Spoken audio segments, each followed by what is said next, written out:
ચાલો મિત્રો, આજ આપણે એક નવા જ ઠેકાણે આવી ગયા છીએ. તમે જોઈ રહ્યા છો તે ત્યાંનું પાર્કિંગ છે. અહીંયા 4 વ્હીલ 2 વ્હીલ ગમે તે પાર્ક કરવાનું ફ્રી છે. તમે જે સામે જોઈ રહ્યા છો તે આપણે મંદિરના દર્શન કરીશું. મારી ચેનલ સારી લાગે તો સબસ્ક્રાઈબ કરવાનું ભૂલતા નહીં. આપણે જોશું કે આ મંદિર કયું છે. તમને જો ખ્યાલ હોય તો તમે કમેન્ટ બોક્સમાં અચૂક જણાવજો.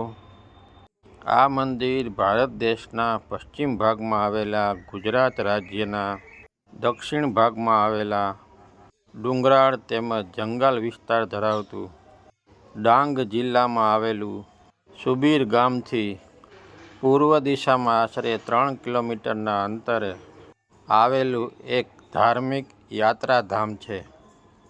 આ સ્થળ જિલ્લાના મુખ્ય મથકથી આહવાથી આશરે 33 કિલોમીટરના અંતરે આવેલું છે.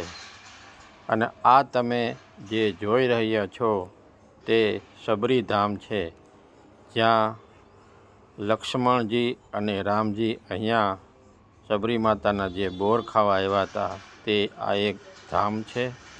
તમે જે જોઈ રહ્યા છો તે મંદિરનો બહારનો વ્યૂ છે. હવે આપણે મંદિરની અંદર પણ જશું અને તમને અંદરનો પણ વ્યૂ બતાવીશ, જ્યાં અંદર ભગવાન શ્રી રામ અને લક્ષ્મણ માતા સબરીની મૂર્તિ મૂકવામાં આવેલી છે અને બાળકોને પણ બનાવવામાં આવેલા છે. અમે આવ્યા હતા ત્યારે. તો તમે જે જોઈ રહ્યા છો તે મંદિરનો અંદરનો વ્યૂ છે. હવે આપણે મંદિરની અંદર પ્રવેશશું અને મેં તમને જે કીધું તેમ આપણે રામ લક્ષ્મણના દર્શન કરીશું. તમે જે જોઈ રહ્યા છો તે અહીંયા ધૂન પણ ચાલી રહી છે અને બાળકો ધૂન પણ ગાઈ રહ્યા છે. અને તમે જે સામે જોઈ રહ્યા છો તે રામ લક્ષ્મણ એક બાળક બનેલું છે અને નીચે સબરી પણ બેઠેલા છે. હવે આપણે રામ લક્ષ્મણ ને સબરીના જે અહીંયા મૂર્તિ મૂકવામાં આવેલી છે, તમે એમના દર્શન કરો. જો આ મંદિરની અંદર મૂર્તિ મૂકવામાં આવેલી છે અને આપણે હવે ઉપર જઈને મંદિરનો આખો વ્યૂ હું તમને બતાવીશ. સરસ મજાનો અને મનમોહક વ્યૂ છે. એ પણ જોવા જેવો છે, મસ્ત એવો.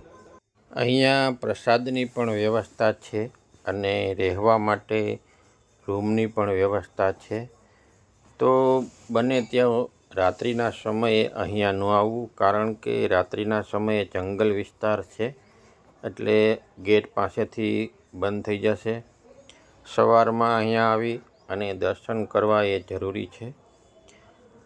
અને રાત્રે કદાચ તમે આવો તો 4-5 વાગ્યાના ગાળામાં તમે આવી જાઓ અને પછી અહીંયા રોકાવાની પણ સગવડ છે, જો તમારે રોકાવું હોય તો. અને અહીંયા મહાદેવના પણ દર્શન થાય છે, લિંગના, તમે જે જોઈ રહ્યા છો તે. અને આગળ તમે જશો એટલે એક બજરંગબલીની મૂર્તિ પણ અહીંયા મૂકવામાં આવેલી છે, તો આપણે એ પણ જોશું. અને આ તમે જે જોઈ રહ્યા છો તે મંદિરનો અંદરનો વ્યૂ છે. મંદિર ઘણું વિશાળ અને મોટું બનાવેલું આવેલું છે. હવે આપણે બજરંગબલીના દર્શન કરશું. તમને મારી ચેનલ સારી લાગે તો સબસ્ક્રાઈબ કરજો.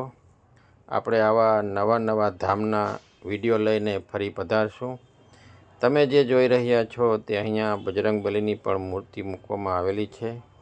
હવે આપણે અહીંથી જે સબરીધામનું મંદિર છે એમનો વ્યૂ તમે જુઓ, કેટલો સરસ અને મસ્ત દેખાય છે. તો આ હતું સબરીધામ. જય શ્રી રામ.